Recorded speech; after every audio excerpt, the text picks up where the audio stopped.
Hello बेटा, sixth science coaching class में हम रीड कर रहे हैं बेटा फिजिक्स का फर्स्ट चैप्टर। ठीक है बेटा, तो इससे पहले हमने क्लासेज में क्या क्या रीड किया है।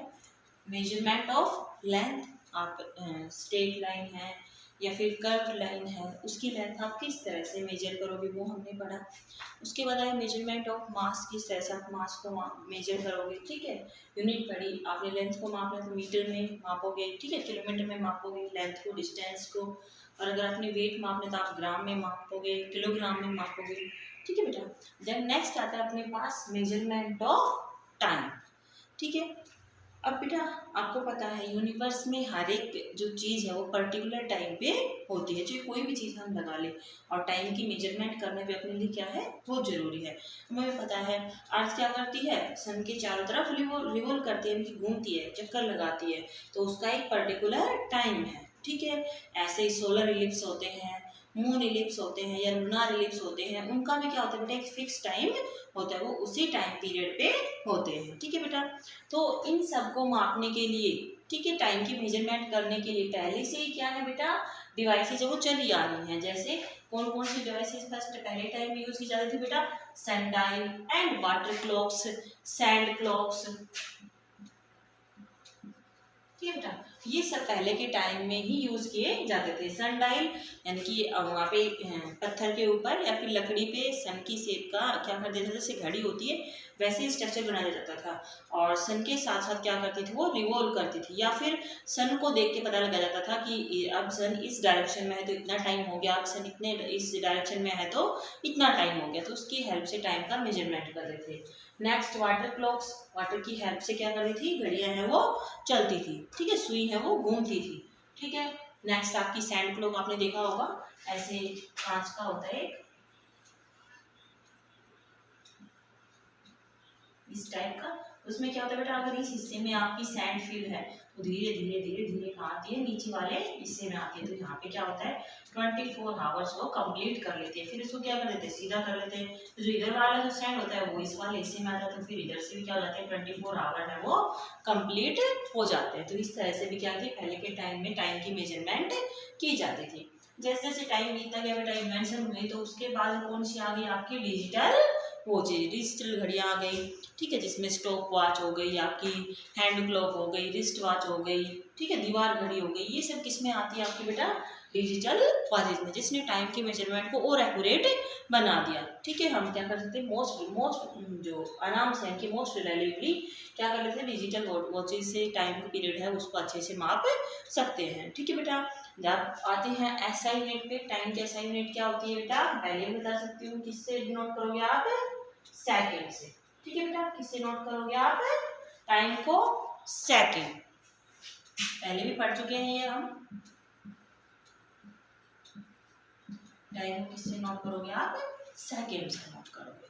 ठीक है, तो ये था आपका measurement of time, measurement of length, measurement of mass and measurement of time. ठीक है बेटा, आप देखो यूनिट का हुई आपकी सेकेंड। ठीक है, उसके अलावा अगर आपको टाइम पीरियड दिया जाए और आपको कन्वर्जन के लिए बोला जाए, मैं बोल दूँ आपको 60 सेकेंड, तो 60 सेकेंड में कितने मिनट होते हैं बेटा सभी को पता है 1 मिनट, या फिर 1 मिनट में कितने सेकेंड हो गए 60 सेकेंड। अगर मैं यहाँ पे क्या कर दूँ 60 मिनट, तो 60 मिनट में कितने आवर हो जाएंगे 1 आवर। ठीक है बेटा, 24 आवर्स में कितने डे 1 डे। ठीक है बेटा, ऐसे चलते रहेंगे 365 डे कितना हो जाएगा 1 ईयर। ठीक समझ रहे हो ना, 60 डेज में कितने मिनट 1 मिनट, 60 मिनट में 1 आवर, 24 आवर में 1 डे, 365 डे में 1 ईयर, और ऐसे ही 10 ईयर इक्वल्स टू 1 डिकेड, एक दशक, 10 साल में क्या होगा एक दशक पूरा हो जाएगा, और ऐसे मैं लिख दूँ 10 डिकेड 10 दशक यानी कि 100 साल। ठीक है, इक्वल्स टू कितना हो जाएगा यहाँ पे बेटा सेंचुरी, 100 ईयर को क्या बोलेंगे सेंचुरी, 100 ईयर कंप्लीट हो जाएंगे। सेकंड में 1 मिनट, 60 मिनट में 1 घंटा, 24 आवर्स में 1 डे, 365 डे में 1 ईयर, 10 ईयर में 1 डिकेड, 10 डिकेड में century, and 100 year equals to 1 century. तो इस तरह से आप क्या करोगे इनको कन्वर्ट कर सकते हो। तो इसी पे हम एक दो प्रैक्टिस है वो लेते हैं। ठीक है बेटा, तो देखो आपकी बुक में दे रखा है, क्या क्वेश्चन आता है आपका, the height of a building is 30.5 meter. Height कितनी दे रखी है बेटा, 30.5 meter. Express it into centimeter, किसमें कन्वर्ट करना है बेटा इसको, सेंटीमीटर में। किसमें कन्वर्ट करोगे, सेंटीमीटर में। तो कैसे कन्वर्ट कर दोगे बेटा सेंटीमीटर में, किससे मल्टीप्लाई करना है आपने इसको, 100 से। देखो हमने बताया था 1 मीटर इक्वल्स टू क्या होता है, 100 सेंटीमीटर। मीटर कितने दे रखे हैं, 30.5, तो क्या कर देंगे 30.5 इंटू 100।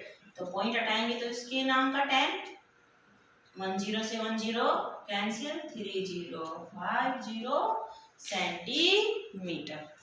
हो गया सभी को क्लियर बेटा, 3050 सेंटीमीटर। ठीक है, इस तरह से आप किसी की भी क्या यानी कि किसी भी का कन्वर्जन इजीली कर सकते हो। ठीक है, जैसे मैंने आपको क्या बताया था बेटा, 60 सेकेंड इक्वल्स टू 1 मिनट।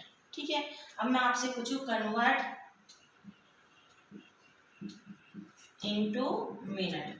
आपने 3600 सेकेंड को किसमें कन्वर्ट करना है बेटा, मिनट में कन्वर्ट करना है। ठीक है, तो आपको पता है क्या होगा, 60 सेकेंड में कितनी होती है 1 मिनट, तो 1 सेकेंड में कितना हो जाएगा 1/60, और पूछा कितने में है 3600 सेकेंड में। तो आप क्या कर दोगे, मल्टीप्लाई 3600, 10 से 10 कैंसिल, तो कितना आ जाएगा आपका 60 मिनट।